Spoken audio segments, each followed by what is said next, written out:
Welcome to the On Your Left podcast, brought to you by Trails of Mississippi, your ultimate guide to the thrilling world of trail running, hiking, and mountain biking. Join your host, Matt Clem, as we explore breathtaking trails, conquer challenging peaks, and dive into the adventures that await in the great outdoors. Get ready to lace up, gear up, and get inspired. Adventure is just around the corner. On your left. All right, we're here. We're here early today on a Tuesday, Thanksgiving week. This is episode 21 of On Your Left. Daniel, how you doing, brother? Dan, you got a microphone this week. I do. We only have one guest. You have headphones. Yep, I'm doing well. We're good to go. Yeah. It's Thanksgiving week. Yes, it is. Do you have many podcasts this week? No. This is my last one. Then we're going to North Carolina tonight. Really? Yeah. What part of North Carolina? Cashiers. Never heard of it. It's in the mountains, just Okay. Kind of right around Highlands, which is kind of like a bougie nice place. Yeah, it's beautiful. So the last couple of Thanksgivings, we've gone up to the mountains. A couple years ago, we went to Gatlinburg. Yeah. Oh, that hellhole. I Yeah. mean, oh my God. Yeah. And then last year we decided to downgrade. We went to Maggie Valley, which I think is right there, Tennessee, North Carolina, right, kind of close to there. And it was pretty cool. Yeah. Cool little area. Yeah, Nothing up there. It's beautiful. Up in Cashiers, the in-laws rent a big, massive house every Thanksgiving. We all go up there, and it's beautiful. It's a good time. That's cool. We do a lot of hiking, and this year I'm going to take my drone, so we're going to do some awesome videos, like up on the mountains and stuff like that. Do you have to now? What are y'all doing for food? Are you taking like some stuff to prepare up there? Or are you just No, they Marge's dad and stepmom, they get food at this place where everybody gets their food in downtown Cashiers, and then we have a big old feast back. That's at the cool. house. So Yeah. no stress of having like haul deviled eggs across the country. No. Okay. No. It's going to be easy peasy. It's going to be fun. Man, I hope y'all have it. How long are y'all there for? So Marge has to be back at the hospital for work on Saturday, and she has to work till 7 tonight. So we're leaving at 8 o'clock tonight, driving halfway, and then we're coming back Friday afternoon. So you're right on the cuffs of just the right amount of time. Yeah. Because you can listen. I'm a professional of like how long you can hang out with the in-laws.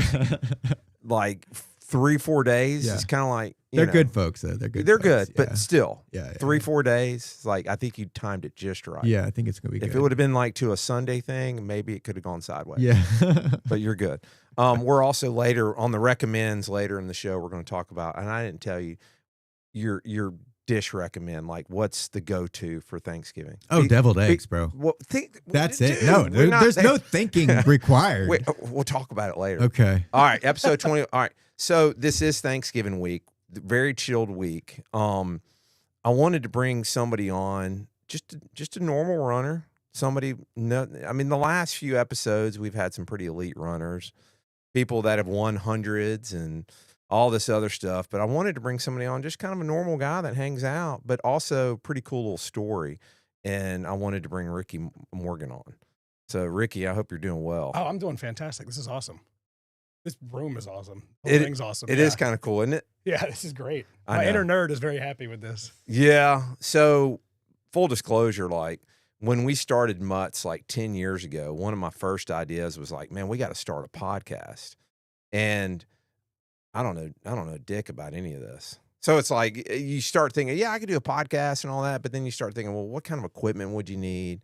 And then like, well, see, also too, a lot of podcasts are done via Zoom or phone calls. So you're sacrificing the sound quality, obviously, because people patching in, and then also too, a lot of people are going more to a video streaming, in person, which is kind of cool. And so I just happened to run across Daniel, and I'm like, he has a studio and he does all the work for me.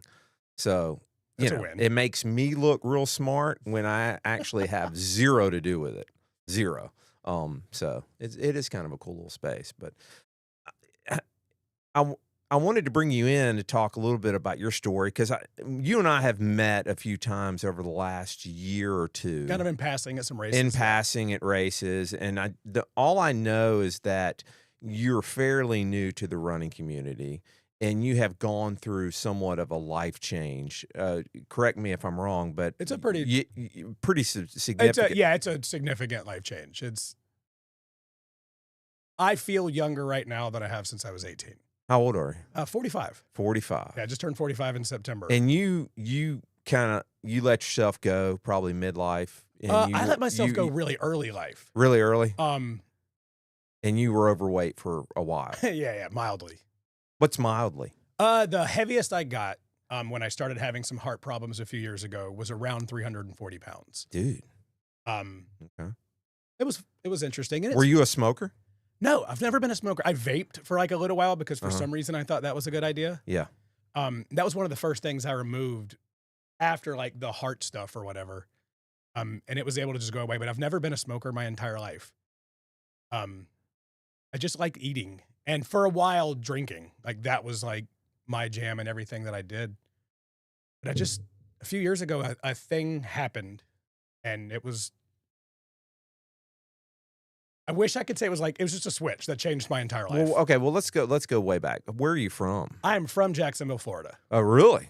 Yeah, I'm from Jacksonville, Florida. Questions. I'm from Gainesville, Florida. Oh, okay. Are you and I going to get along? That we should. Are you? Most of my family was Gator fans, okay. So it's okay, yeah. What are you? I went to college at Nebraska. Oh, well, that might even be more of a problem.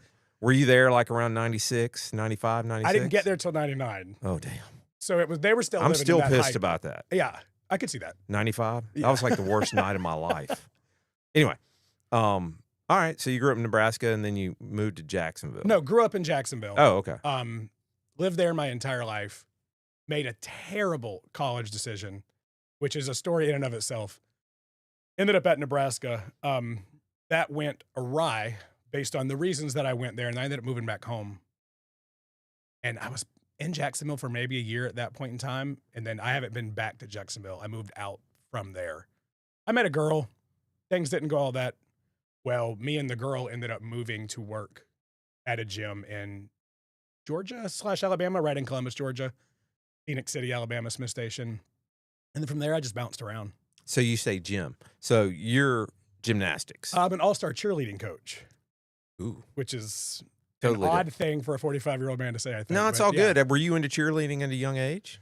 So that's where a lot of my, I'll say fitness now because I use the word fitness, but my health issue started is I played baseball like my whole life growing. I say whole life until I was like 14 or 15. And then I hurt myself and was just like, and it's silly now looking back, like completely lost. Because I was an in-shape younger kid.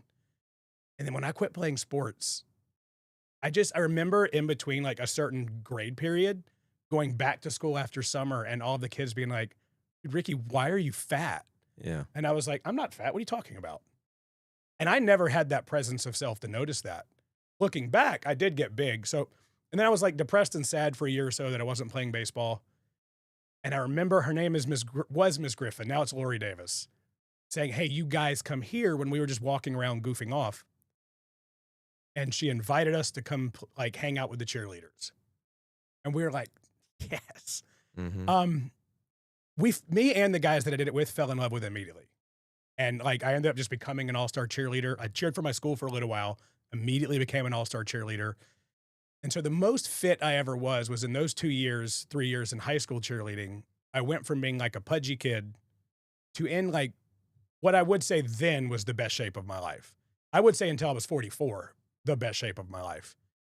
And then the college thing happened. I was going to go to, God, I babble a lot. No, it's all good. Okay. My school choices were Kentucky. I was relatively good at it, which I'm confident saying Kentucky, Alabama, or Tennessee. Those were the good cheer schools at that point in time. Sure. And I remember meeting a guy saying he was starting a program at Nebraska and they had full scholarships and his goal was to beat Kentucky, who were like, they were the champs at that point in time. There was no beating Kentucky. And he sold it to a lot of us. So we all went to go to Nebraska. We went, tried out, had fun, went back home. And then I remember about 2 weeks before I was leaving to go to college. And like, we had this goal. We were going to take out Kentucky. And it was sweet. I call and I was like, hey, can I speak to Trace? And they're like, oh, Trace is no longer employed by the school. Oh, wow. Well, apparently the event, it was NCAA College Nationals. He invited us to all go cheer there. He did something wrong. I'll just say that. He ended up getting fired. They didn't tell any of us. Most of the other kids that were like the big recruits found out and ended up at Kentucky, Alabama, Tennessee, and I didn't have any idea. So I went and I was there for about 6 months, and I went from being like an in shape 18-year-old to, I mean, silliness, like an alcoholic 19-year-old that was 50 to 60 pounds overweight in like the 8 months I was there. You were only in Nebraska for 8 months. Yeah, I immediately realized this is going bad. So I got out, went back home, and that's when I met the girl. We opened our own little gym in Jacksonville. Things just went wrong. We moved to Georgia. And then from there, I don't think, I've always loved what I'm doing. I'm happy when I'm working. I love teaching. But most people have like a thing that makes them happy or a reason. I never had that, I guess. And then, so from basically 20 until 40 something, all I had was work, which was enough for me. But I just kept getting bigger. Like I kept getting more and more overweight. And what got me to Mississippi is through that entire path, I ended up working for Ace, the company I work for now, in 2005 or 6. And we built up, and in 2011, the team that I had coached for, we actually won a world championship. And that was like what I thought was the end all be all. And from there, we decided to do something a little different. And I moved to Pensacola to start a gym. That worked really well, and then it ended up failing. And I'll take the blame for that. It failed on me. I'm going to say that. And then I went to like a deep, dark depression. You know Katie. Yeah. She's my boss Katie here. Gregory. Yes. Yeah. She's my boss here. She invited me to basically come work for her, and I moved up here.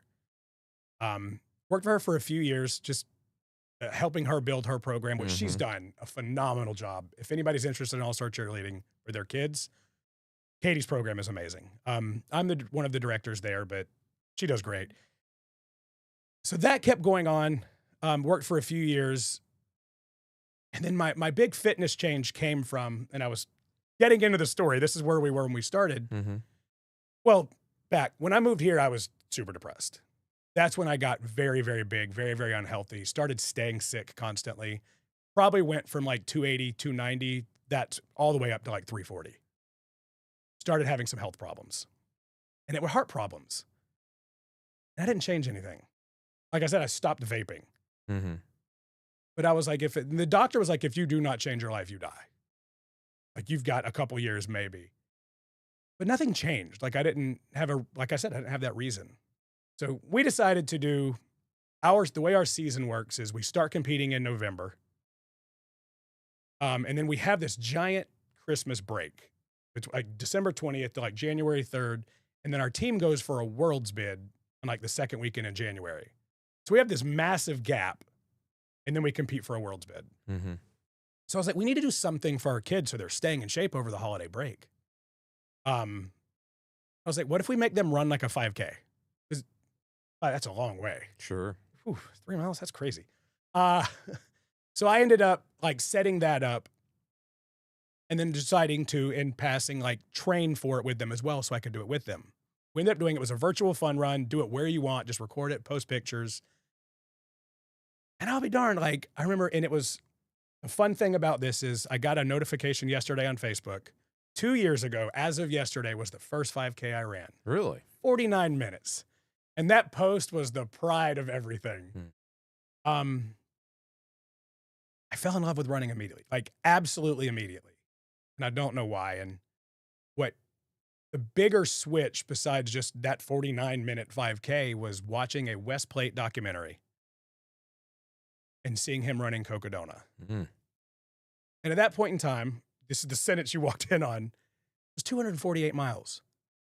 I think it's the 256. Yeah, 256. Okay. And I had done 3, and it was the hardest thing I'd ever done in my life. But something so then I just dove into it completely. From there, I met the best people on the planet. And that's where my reason came from, basically. It was just meeting people. So when I was training for that fun run, and it's somebody you've had on the podcast, I remember just doing a lesson with her daughter and Lindsay. Norris. Yes. Lindsay Norris. I had just added Strava. I was teaching her daughter. It was the first lesson we had ever done together. she said, "Oh, you're a runner too." Mm. And I was like, no, I'm just training for this. She was like, look, you just ran a 5K You're this in. morning. You're a runner. And I'm like, Yeah. with as silly it is, that was a Mm-hmm. that was a switch. I knew nothing about her at this point in time. I knew she was a mom. Yeah. And I had looked, and she had ran 7 miles that morning. And I was like, wait, and she's standing here talking to me? And then there was just a series of things that happened that kept making me fall in love with running. And because at first there was no plan to lose weight. There was just a plan to actually run because I liked it. And then I was like, oh, I want to run an ultra. So I ran those couple miles for the Christmas fun run. And then after that, I decided it was time to buy new shoes. And I remember going into the store, and Chuck from Fleet Feet. Chuck the Walker? Yes. We call him Chuck Walker. Yes, yeah. Yeah. Said, hey, there's a race in a couple days. And it was the Run the Rainbow. Yeah. And the 5K was full. He was like, why don't you do the 10K? And I was like, I can't do that. He was like, I promise you can. And for some reason, this man that I knew for 30 seconds, pointing up to a sign in Fleet Feet that says running changes everything, told me I could run a 10K. And I bought those shoes, and I ran a 10K in 1 hour and 40 minutes, and it was like the most amazing thing ever. So then I kept running a little bit. And at this point in time, I was down 20 pounds. I was like 315-ish, around there. I'm getting in a plane to fly to Worlds that year, and Lindsay says, I just signed up. No, I was going to Dallas because Fondren was 2 weeks later. She was like, I just signed up for the Fondren Urban Ultra, which I'm wearing their shirt. Yeah. Do you want to do it? And I was like, what is that? She was like, it's a 3-mile loop all day. I was like, there's no way in heck I can do that. And at that point in time, the most I had ran was 6 miles. So I trained. I ended up running 18 miles that day. And that was just another really like big switch. And then, of course, I got into butts training that year. But my biggest fitness journey was just, the biggest fitness difference was just meeting all these people and them saying the right things at the right time. I'm babbling so much. I apologize. No, I'm getting goosebumps because it's I think a lot of people can relate to exactly what you're talking about. Like, there's so many things involved here. I had no idea how unhappy I was until I started finding something that actually makes me happy. And you would think 2 years later that excitement would go, but I'm still just sitting here babbling about it. It hasn't changed. Lindsay saying you're a runner. Chuck telling me I could run a 10K. Another silly one, Josh. They do, before butts, they always do like a last butt standing, where we just go out and we run 2 miles every half hour. I remember him running 2 miles with me one of those days. And I think that day I ended up doing like 16 miles just as a warm-up. Not a warm-up for butts. He ran 2 miles with me one of the laps. He may have done 4, actually. He may have done it 2 laps. And he just talked to me. I didn't know the guy yet. He was kind as could be. I was a super nerd, super excited, just mouth vomiting. I really, as you can tell, have that habit when I get excited. And then I got done. I ended up leaving, and I looked back, and he ran like 40 miles that day. Yeah. Josh Warren, shout out. Yes. And I was just like, why did he run with me? Like, it just didn't make any sense. And it was one of the other positive things about running in this laundry list of reasons why the running community here, I don't know if it's the same way everywhere in the world. I know I'm lucky. It's just amazing because, like, he took the time to run with me and get to know me. And that made a difference in the way I viewed myself and the way I viewed running. And then it keeps happening every time I do something. So I ended up training for Big Butts. Big Butts, 100K. I trained for the 50K. They have a 50. They have a 25K, a 50K, and a 100K, and that is in July out at Butts Park in Clinton. It's miserable. It's a 7.5 mile loop. Yeah, I believe. Yes, yeah. I think it's like 7.65 or something. Something like that. Yeah. And this is 6 months after I had done my 49-minute 5K. And I ended up only doing 24 miles. I thought I hurt my foot. It turns out, like in running, you find excuses. But I probably could have finished that day. I ended up hurting my foot. So I stopped. But it was still like the most positive experience ever. Big butts is miserable. It's not great. It's, but I never knew how much you could be in love with suffering. Sure. Until you do it around these people. Mm-hmm. It's the most amazing thing in the world. But I think the really big difference in what changed for me was you can't lie to yourself in running. And when I've worked out in the past, I could lie to myself. So I got a good pump in today. I was sitting in the gym for 6 minutes. You can't get 7 miles from your car and lie to yourself to get back. Everything about running has absolutely changed my life. And I am that sappy guy, 100%. The spiritual, not spiritual, but like that happy thing it's part of who I am. But my entire life I've ran from my problems.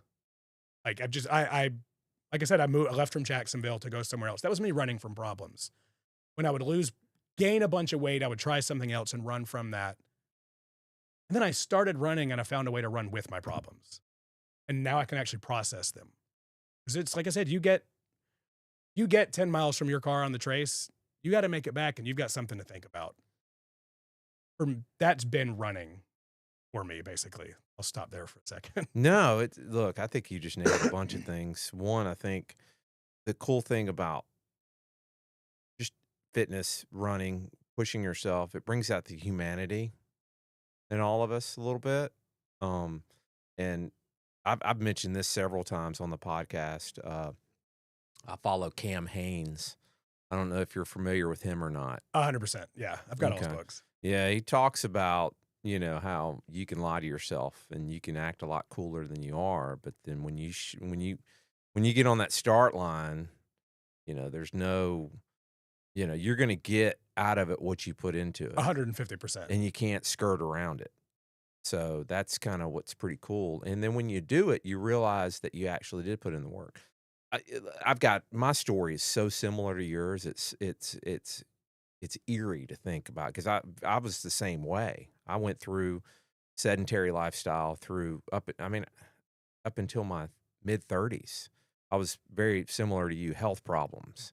I went to the doctor and I had cholesterol. I was right on that edge. I was heavy. And he basically said, "Look, dude, you got to make some decisions." He's like, I can make some decisions for you and start medicating you, but then it's going to be expensive. It's going to be hard to get off of. He said, I'm going to give you 6 months to make some decisions. You can start exercising, watch what you eat, and start thinking about yourself so we don't have to have this conversation again. And so I went home and I talked to Brooke, my wife, and I said, this is the situation. I think I want to give an effort to do this. So I just started walking because at that time I couldn't run. My knees I couldn't really run further than maybe, 100 yards without, things screaming at me. Yeah. And so I just started walking. And I think I remember I started in April. I just, for some reason, I remember that. And I think I walked through the summer and I was just dropping weight, man. Like I was dropping weight big time. I remember I said, well, if I can get down to 200 pounds, I'm going to try to run. And I think it came up around September. It was right after, I think it was right after Katrina at that time. And there was the Wells Fest 5K. I'm like, well, I'm going to sign up for this and I'm going to do it. First 5K. And at that time, I don't think I had run further than maybe a quarter or half a mile.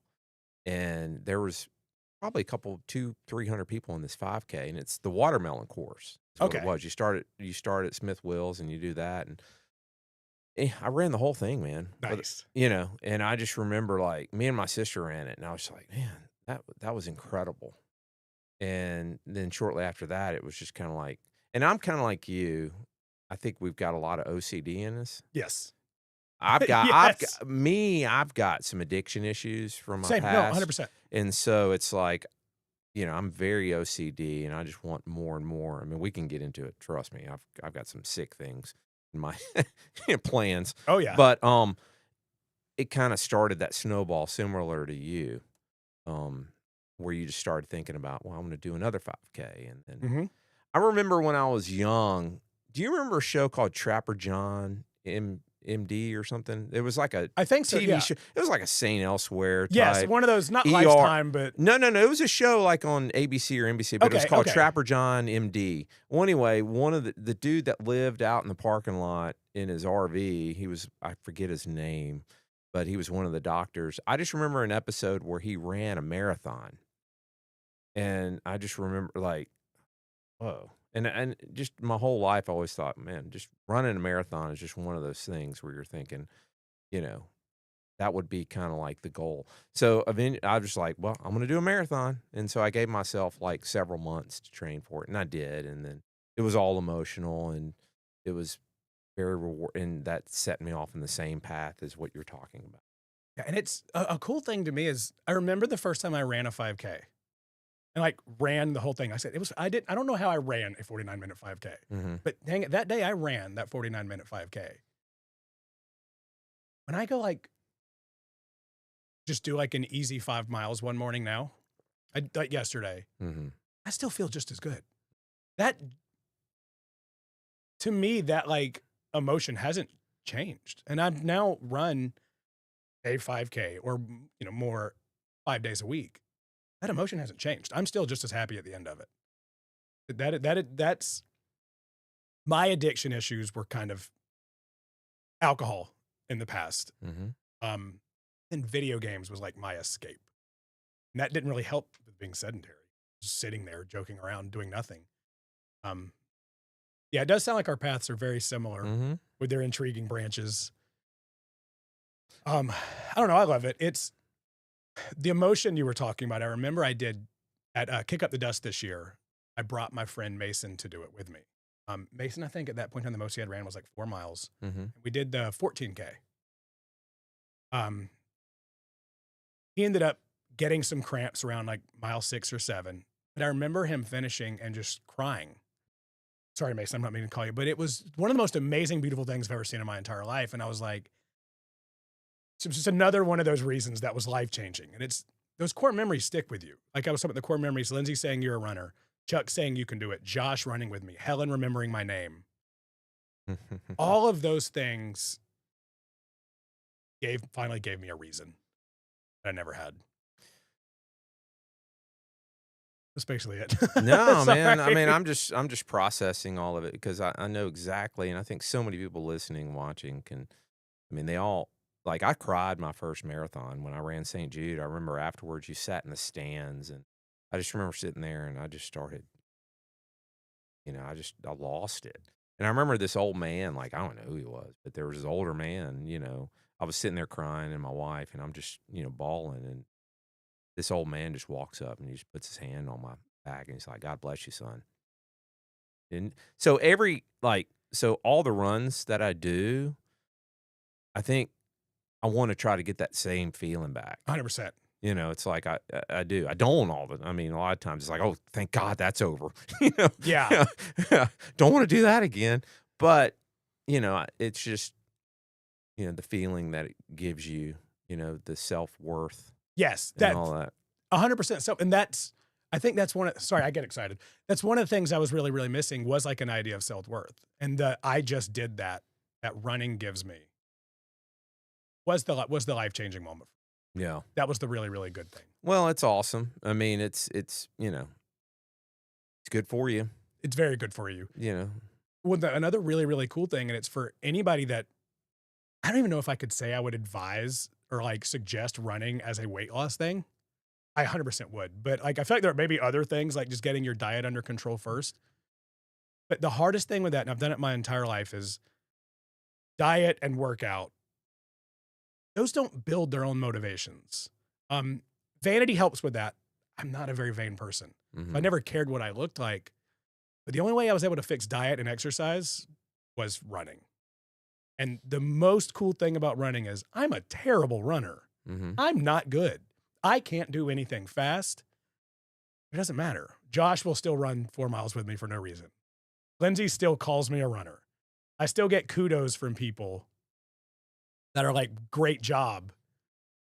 I don't know. It's you don't have to be good at it to get the benefits of it. So how much weight are you down to now? I was 218 this morning. Dude, fit. So it's been a positive thing. Yes. Are you doing any strength stuff? I work out about 2 days a week. I don't do a lot of strength stuff. Do you still do cheerleading, gymnastic type stuff? I'll stunt with kids every now and then. I avoid it as much as possible.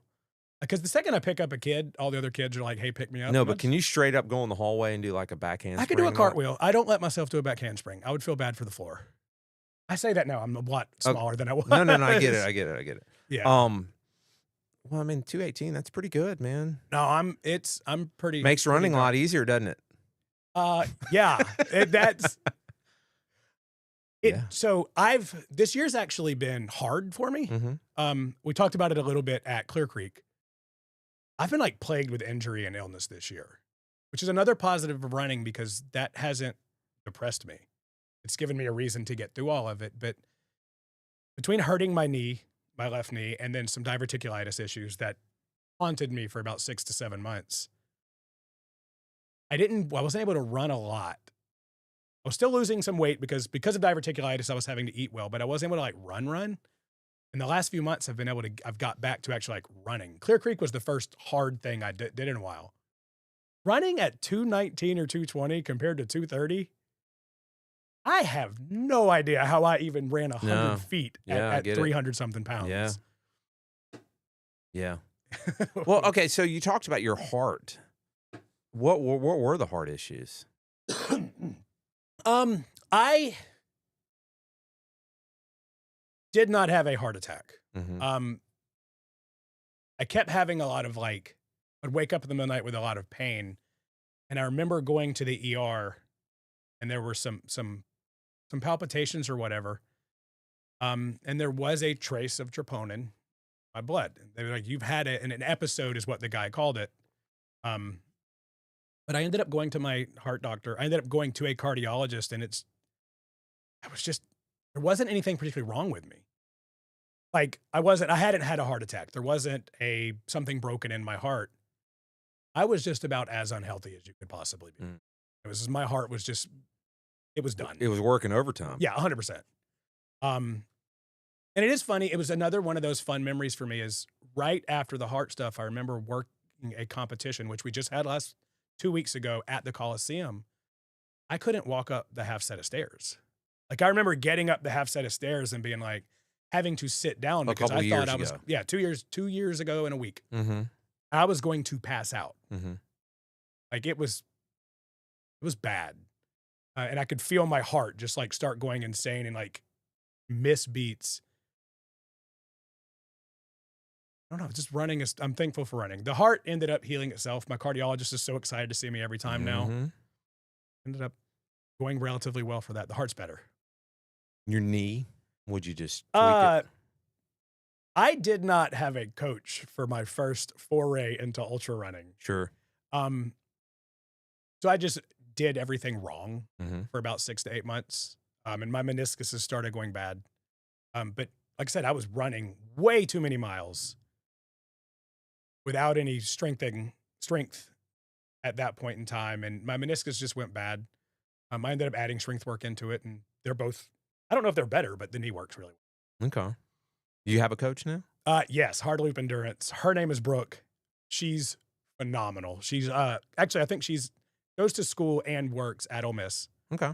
Hard Loop is based out of Texas.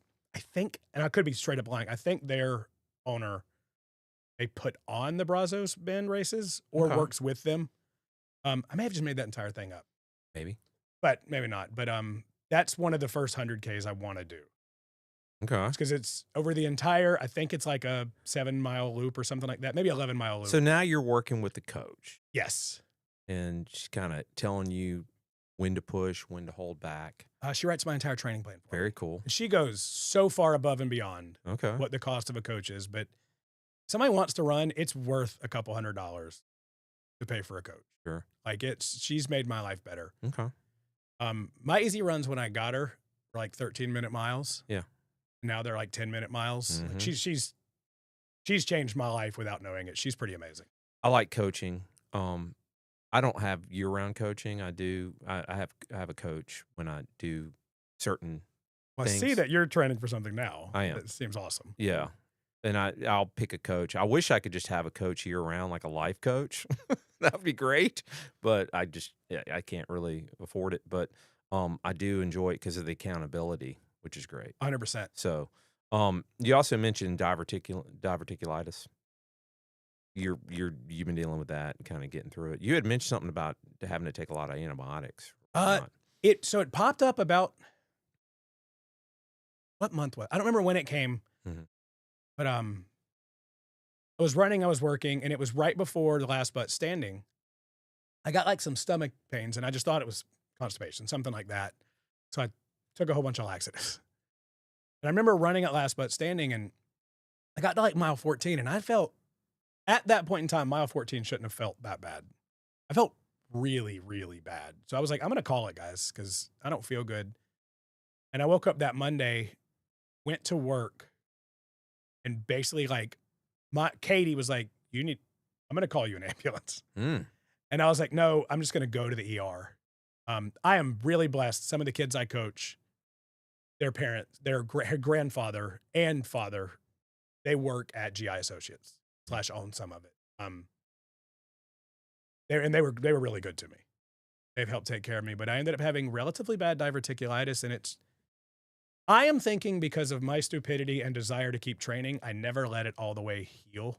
I think the effusion stresses from running distance was that lacking blood to my gut was causing it to kind of like continue staying. So bad. diverticulitis is just leaking of the.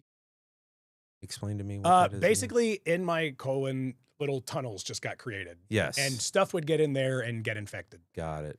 So several years, and it's going back maybe 10 years, when I was training for my first 100, I was having issues where I'd have to pee real bad, and I couldn't. That's the worst feeling in the world. That just tell you straight awful. up, that's the worst. And I was like, oh my God. And so I went to like my primary, checked prostate. It was fine. And then he put me on like Flomax, just really wasn't working. So finally I went to a urologist and did ultrasound. And on the ultrasound, I had a diverticulum of my bladder, which sounds awful, bro. So basically, it's just like a whole other bladder that forms, similar to like diverticulitis, where you have pockets or whatever. Basically, it's like another pouch formed on my bladder, and couldn't quite figure out what the cause of that was. They thought, well, maybe I was born with it. A lot of older people get it because of prostate issues. Like if your prostate if you're back flowing, it's kind of like squeezing a water balloon in the middle. If you squeeze it at the top, it'll go both ways and it'll form another. So I had that. So I had a laparoscopic surgery where they went in and cut the diverticulum off. And anyway, it helped it, but I had to wear like a catheter for like a week afterwards, post surgery. Well, because of that, due to that, I ended up getting urinary tract infections, and it ended up spreading to my prostate. Jesus. So, I know. So when you start talking about like antibiotics, they couldn't figure out, why were these UTIs kept popping up? And then I continued to have issues with the diverticulum, like other ones were starting to form. Well, anyway, I ended up having to go. I went to another urologist, and he diagnosed it that I had what they call primary bladder neck obstruction, which your brain tells you, okay, it's just your bladder neck. It tells you, okay, it's time to pee or poop or whatever, and it just wasn't censoring right. So they'd put me on an alpha blocker. Okay. And so now I'm on an alpha blocker, and it helps as far as the flow, which controls the diverticulum. I'm not going to form any other diverticulums because there's no you're back. You're there's not no that balloon anymore. Exactly.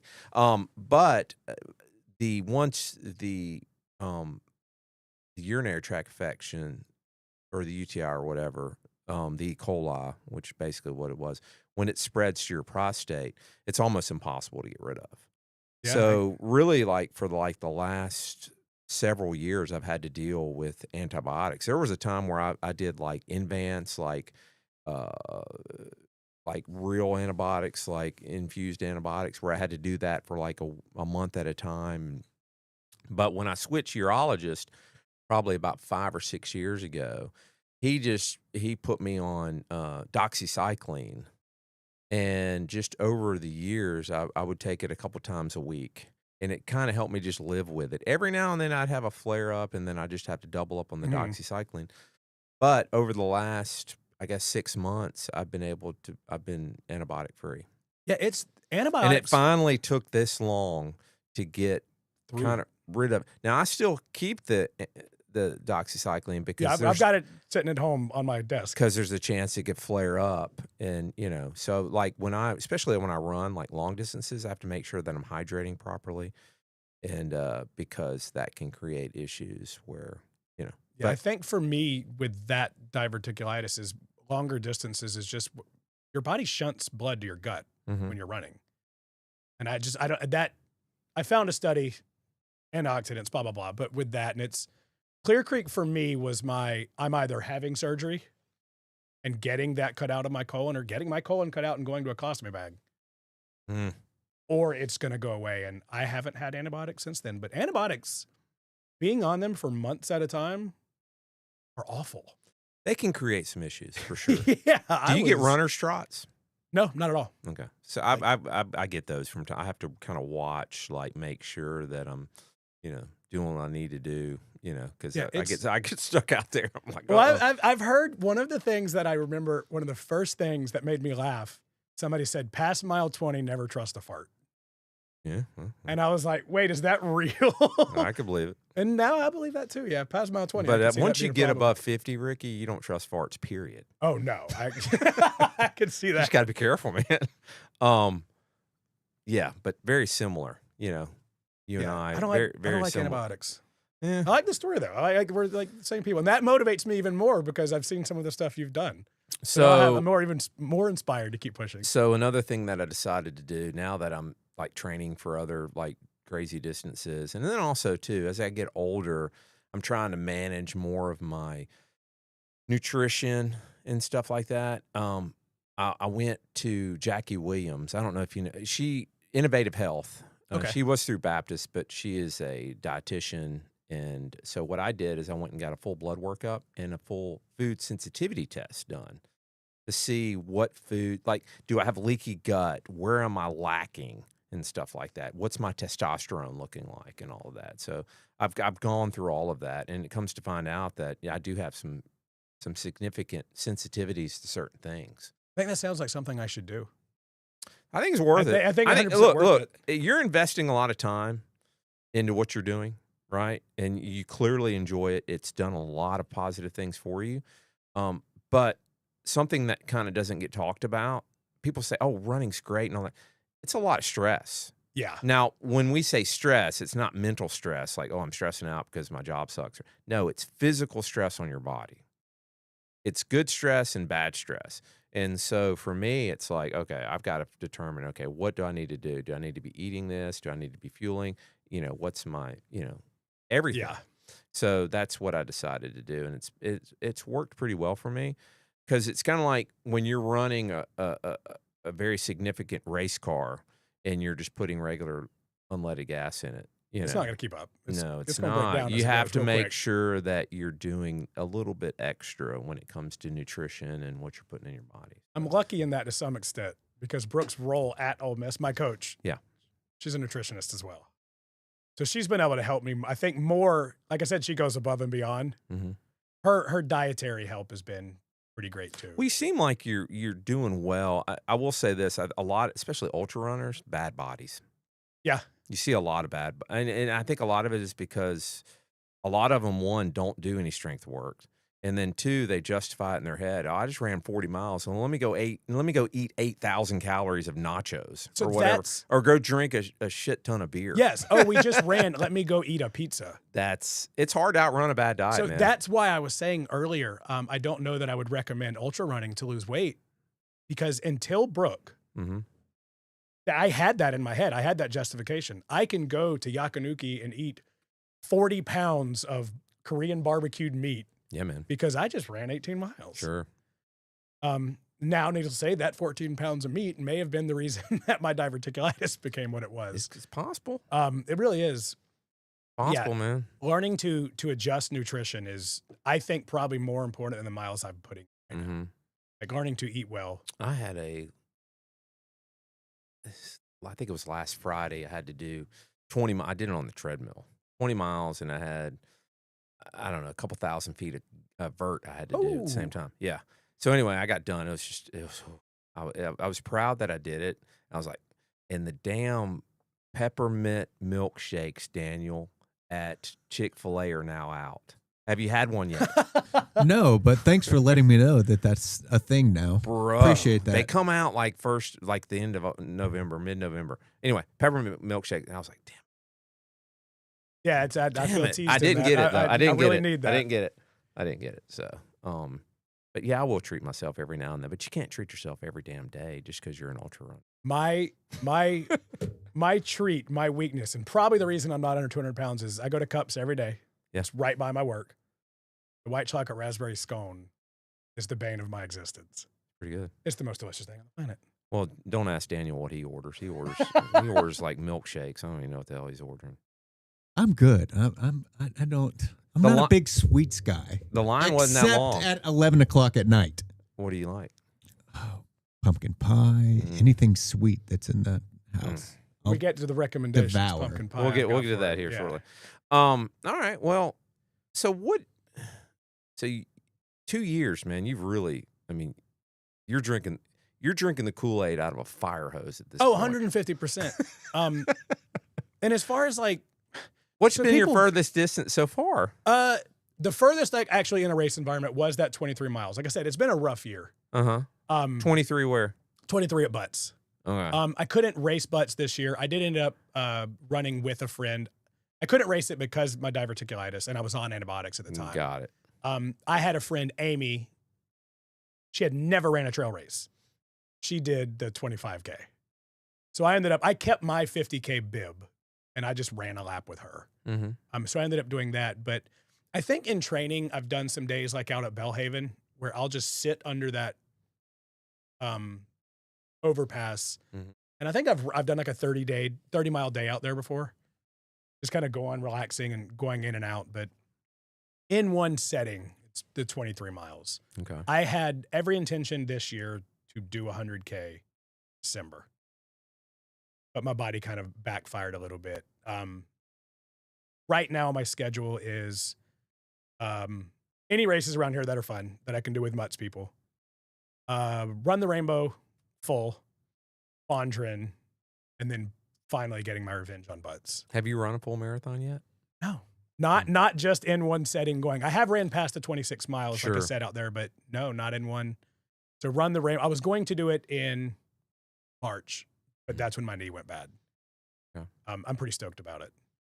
And I'm excited because the more fit I get to like have that better time my first marathon, which should not matter in the slightest, but it does. Because I'm a slow runner. Like my half marathon PR time right now is like 2:25. Well, the cool thing about trail running is nobody cares. Nobody cares. Yeah, it's Not amazing. Really. Not really. And I don't at all. Nobody really. If I move my feet that far, I won. Mm-hmm. All that matters to me. Really about just getting there. Mm-hmm. To me, it's about the people. Sure. These people around here. And it's the first time we met, I remember you saying, you've lost a lot of weight. Would you want to talk? I was like, I'm literally just going to talk about the people I've met here. Because Helen, Kara, Josh, Chuck, Jonathan Ray. That dude is I don't think he understands how much impact he has on the people that walk in that. The Fleet Feet store in general are a life-changing group of people. Lindsay, they're all just, it's the most amazing, outstanding, beautiful, kind, caring, and chill people I've ever met in my entire life. You meet Lindsay and you have no idea she can get bored one day and just go run 100K. Because she said, so it's actually funny. I'm going to call her out a little bit. She didn't say this when she was on the podcast. At Fondren, she did Fondren that year, and I think she stopped at like mile 40. Yes. And she was like, I don't want to do this again. I hate this. And then she told me she signed up for Butts, and I assumed she was just going to do the 50K. And that morning, Josh was like, she's doing the 100K. I was like, wait, what? She just ran it. And then me and her daughter and her son crewed her. the people are all so amazing, Mhm. and they're so kind and inclusive. If you need something in your life to motivate you to change anything, an addiction, a breakup, go do something with the Mutts people. Your life will change. It's easy. I'm sure Helen's smiling pretty She should, because she's pretty amazing. big thinking about that. Yeah. It's wild. We didn't even think about that when we started it. It really wasn't about that. It was really just about trying to get some folks that will go out and run some trail stuff. Really, all the community and inspiring people. That wasn't really. You've achieved that. It's amazing. I don't care if it's just me. Mhm. It's amazing. Do you think we can get Katie Gregory to start running some? There is not a chance in heck. So Katie Gregory, who owns the local Ace cheerleading, Daniel, I CrossFitted with her. I probably CrossFitted with her for 10, 11 years. Oh, jeez. And CrossFitters, there's a force field past 400 meters when it comes to running where they're not going to cross it. They just refuse. They won't. She hates running. Refuses. So I started it last year. She hates it. Our program hosts our own 5K. Uh-huh. It's a for-profit 5K. Yeah. In the future, I want to get it. She ain't doing it. And I'm like, Katie, we're doing this race. All of our kids are doing it. It's in March. It's on MS Race Timing. Anyways, do it. She's like, no. She will not. It's not going to happen. Yeah. And it's fine. She stands her ground there. She deserves that. She's a good athlete, though. She's a heck of an athlete. She's a really good athlete. She doesn't give herself enough credit in that. No, she doesn't. Well, man, that's pretty cool. So you're going to do all the butt stuff. I mean, all the mutts. Oh, 100%. I'm run the really sad rainbow. I can't do Frosty this year because I wanted to big dog this year. Mm-hmm. Why can't you do Frosty? Katie, it's her fault. She put a competition on that weekend. We had to be in Atlanta. You guys do that a lot. Yeah. Every time I look up, y'all are always in Disney World. Yeah, it's where we go to Worlds every year. How often do y'all go down there, though? Once a year. Oh, is that it? Yeah. I have a lot of friends that have kids that cheer, and they're always, it's like every time I look up, they're always in Orlando or something. It's the one that's talked about the most because it's either Summit or Worlds. And parents, this is a good thing. I'm not hating on parents. They want their people to know that their kids are at World Summit. It's important. I mean, you got to brag on them. They put the work in. Parents put the money in. Yeah. Any big races you think you might want? You had mentioned Bravos. Is it Brazos or Bravo? It's Brazos, right? It's Brazos, and I think I speak poorly.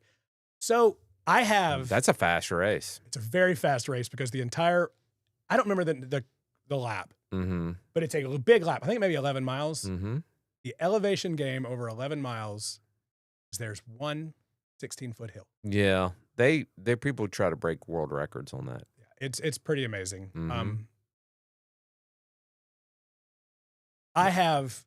So when I started running and I realized I've got a list of races I have to do. And my ultimate is UTMB 100. Oh my. That's before I turn 60. I need to do that. Yeah. It's beautiful. It is pretty wild, isn't it? It is beautiful. I want to be at mile 50 and pet a big Swiss cow. Yeah. Daniel, UTMB, it stands for Ultra Trail Mont Blanc, which it basically runs through, I think it starts in France. It starts in France. You run through Switzerland and then Italy, right? Yep. And then it kind of start in Chamonix and you just run around Mont Blanc through all of them. It's like a 106-mile race. It's through its most epic views in the world. If you ever get a chance, if you want to take a look at some YouTube of it, it's pretty wild. Yeah, that's kind of on my list too, but it's hard to get into that thing. It's probably incredibly hard. But there's ways you can get in it. Yeah, and it's actually kind of funny, and I have stopped. But I need to do more of it. One of the things I hoped to do when I first started running, I'm always going to be slow. I have no thought in my mind I'm ever going to do a 20-hour 100-miler. No. It's not going to happen. And I'm fine with that. That doesn't change anything. But I remember starting a YouTube channel at that point in time because I thought I would need something to hold me accountable. But then I was like, well, maybe if I get popular, they'll give me tickets to these races. But then I realized I didn't need the accountability. So I've stopped posting like I was. I think I ran across. Is it a YouTube or TikTok? I've got an Instagram and it's Fat Rick Runs. Yeah, it's. I ran across that. Yeah. Yeah, I don't post full videos anymore. I was doing like training vlogs and Mhm. everything. Like I said, I needed something I thought to keep me accountable because I was scared I would fall out of love with it. But no, the opposite has happened. I'm still No, it's cool. more There's excited another every day. guy who's on. Are you on TikTok? No, I don't even have a TikTok. Oh, really? My He kids might yell be at me on all the you. time. My students. Don't get on it. No, I've noticed that. Don't do it. Don't do I it. feel like I'll get stuck. Yeah, you will. Yes, you will. Because I can get on an Instagram But thing. there, and I'm like, well, he might be on Instagram. He might, his name's Cody Runs, I think. But anyway, he's doing Couch to Cocodona. Similar story to you. I think the guy was, I think he was close to 300, and he's training for Cocodona. oh, I would love to watch that. Oh, it's wild. Yeah, He's down to like 230, 220, 230 now. I would absolutely And love to he's watch running a lot. He's like on day like 140 or something. So, and I've actually reached out to him about getting, and I asked if he would want to hop on today via Zoom, but he had to work because I was going to bring him on just shortly while you were that. on. That'd be so much fun. It would be kind of Yeah. cool, wouldn't it? But yeah, he had to work. He's in there. He lives in Flagstaff, so I feel like that's a bonus. doesn't hurt. Yeah. Flagstaff, some of those like Boulder, like I feel like you can live in some of those places. You've got an ultra running benefit. I've gone out west and helped, and I've run a couple races, and I've been out there, and it's different, man. Like living here and then we're going out there to run. It's different. It's you know harder. well, you have to deal with altitude. Yeah, for yeah. one. That's Altitude's the main thing, and then also the footing, the technicality, all of that. It's yeah, tough, man. It's different. the footing is something I'm interested in. Sorry, I do keep. No, it's Lindsay just, ran a 50K in Alabama. Mhm. She was like, I hate rocks.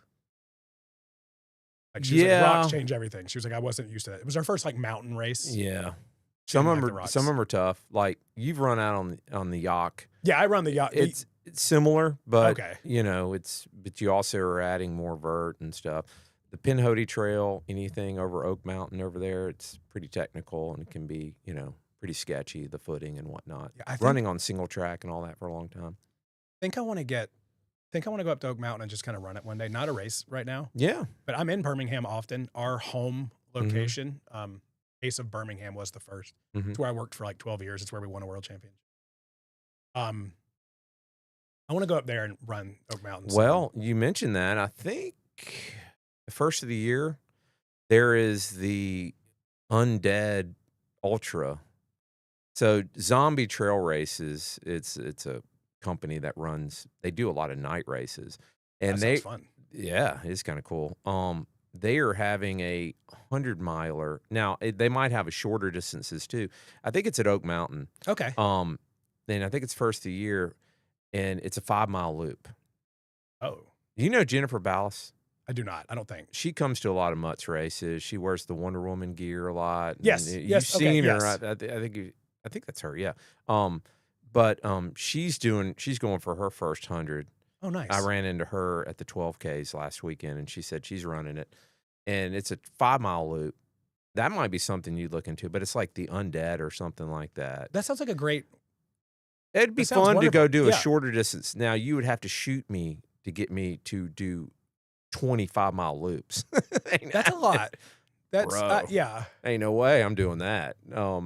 But she's going for it. But it's a 5-mile loop and it's a 100-miler, so you have to do it. Sounds like a 20 fun times. race. That may be like a.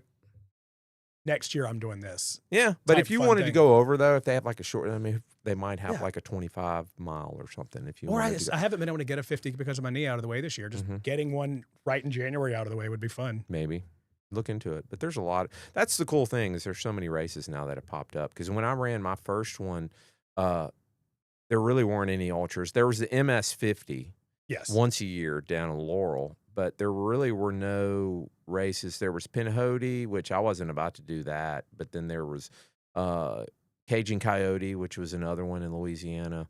But we went to Gainesville, right outside of Gainesville, and ran 100 down there called I didn't Iron know there were Horse. races down there, but I need my mom. Well, I would don't be even so know this happy. race still exists. But it was Helen and I went down and we ran that 100. But at the time there was really no hundreds around, but now, you got them. They're every other weekend almost, different areas. So. Mentally, I knew I needed to run Leadville one day, Mm-hmm. but I feel like I'm past that for some reason. I wouldn't mind it. It just seemed And you've watched a lot of YouTube on it and Yes. stuff. Yeah. I don't know why it lost its steam. And maybe it's been UTMB stole it.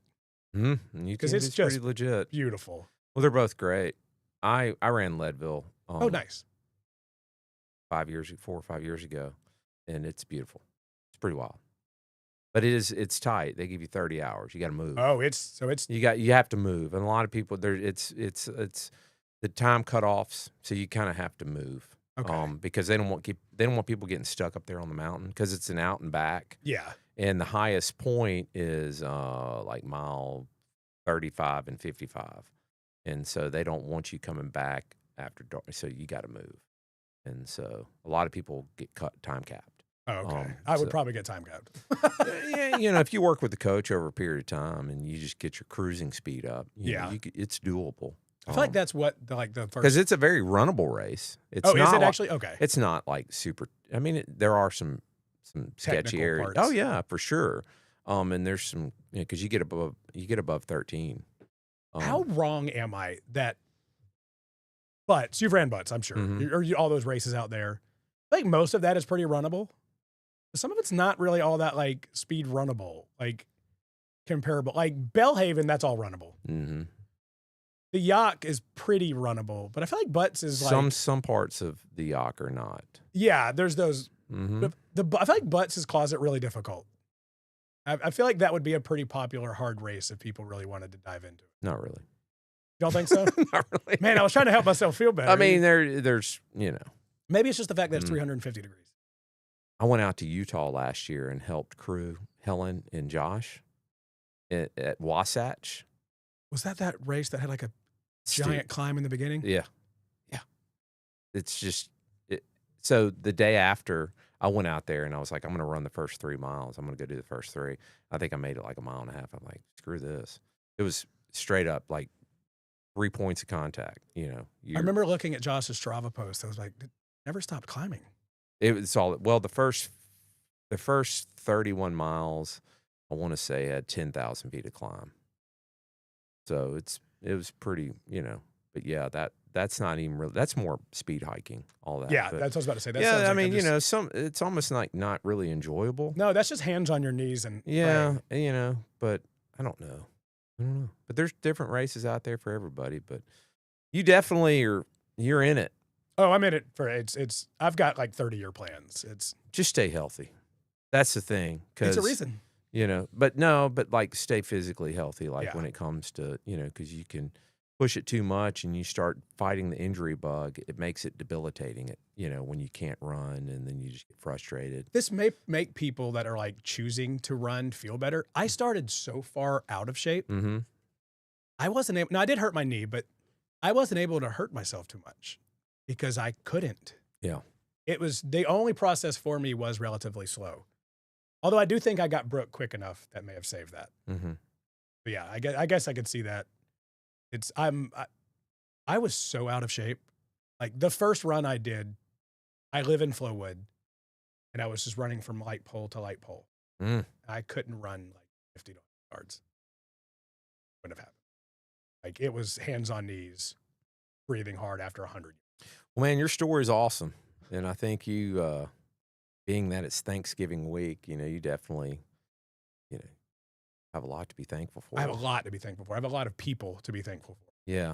And I think you just being so, showing your gratitude and everything's been pretty neat. And I know, these people aren't looking for that, but sure is pretty cool. They deserve it. They definitely deserve it. All of you deserve it. Like the whole Mutts community, the running community around here, it's just.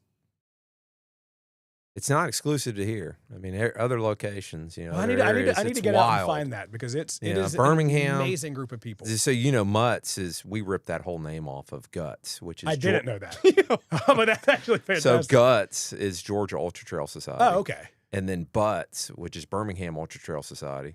Yeah, we totally stole the name. It's worthwhile. Totally stole it. Yeah, that's and so there's other communities just like it. Louisiana Ultra Running Community, huge. Florida ultra running. Every sport. I mean, there's so many groups out there that, Wrestling, cheerleading to an extent, Mhm. as far as that, baseball, Mhm. soccer, everything I've done. You always want your teammates to do well, etc. Mm-hmm. But if there's something competitive, you are going to finish first. Mm-hmm. In the trail running community, it's everyone just wants everyone. Mm-hmm. That subtle difference of a Josh running 2 miles with me, of a Helen knowing my name and checking on me. Mm-hmm. That's what makes trail running, anything else in the world. Very cool. You got big plans for Thanksgiving? No, I'm gonna relax, run the turkey trot. Are you? 5K. I'm running the turkey trot. I'm excited about it. I am too. I haven't run it in a few years. I have a lot of athletes that are gonna be out there. All of Doc's kids, the GI associates, that whole family. Very cool. Doc Hogan, and I'll probably end up. I think we have one of the little girls named Manning. She's a little midget, but she just hates running it. Yeah. So I was like, "You're running with me the whole time." Sure. So I'll probably run in with an 11-year-old. Pretty having cool. some fun. Very cool. Well, to wrap it up, we have our recommend segment. You got the? Do you have it? You don't. The recommend section. The recommends. We have jingle. this. No, we can't play. No, I know that, but Oh, the jingle. Well, it's not a jingle. It's What is it? Not the look. The bring. Way to go.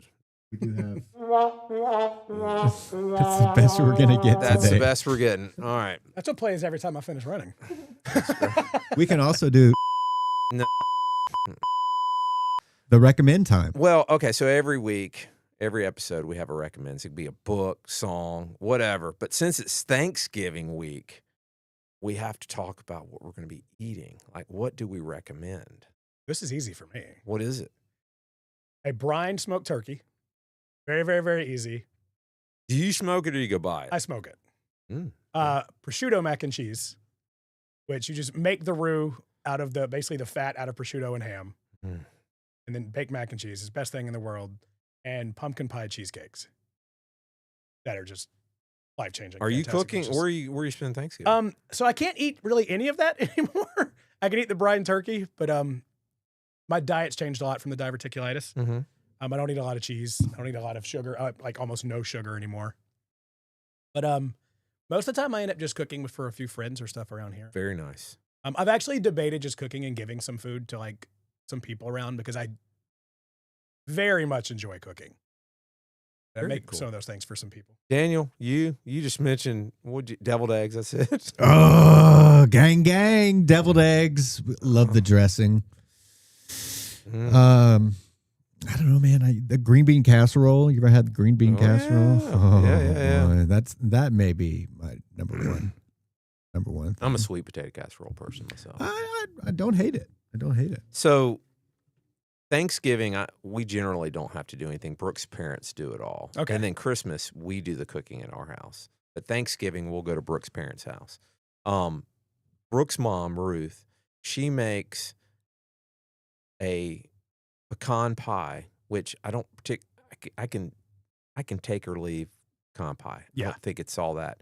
But she makes caramel pecan pie, where she gets the little caramels. Like in- Werther's type. Well, no, not the hard, but Oh, okay, the soft chewies, caramel, chew, and she melts it in the. Holy shit!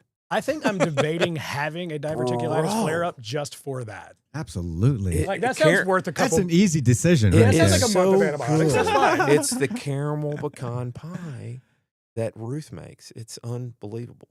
So, look, I think we all have a lot to be thankful for. And another thing too, the recommend is, and I told Brooke this. She looked at me like I was like, "Yeah, this is going to work." We're leaving the phones at home.